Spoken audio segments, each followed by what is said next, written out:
Good morning. అందరు చాయ్ తాగిరా?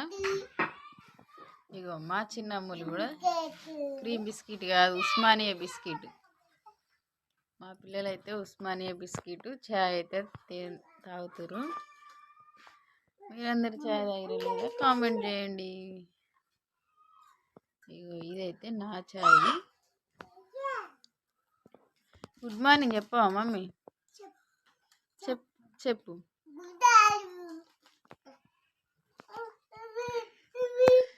మీద పడ్డదా? అయ్యో ఇప్పుడు చెప్పురా చిన్నమ్ములు గుడ్ మార్నింగ్ అని. గుడ్ మార్నింగ్ నువ్వు చెప్పురా పెద్దమ్ములు. అందరు చాయ్ తాగిరాను. ఇప్పుడే కరెంట్ వచ్చింది, ఇంతసేపు కరెంట్ పోయింది. వర్షం ఫుల్ వచ్చింది.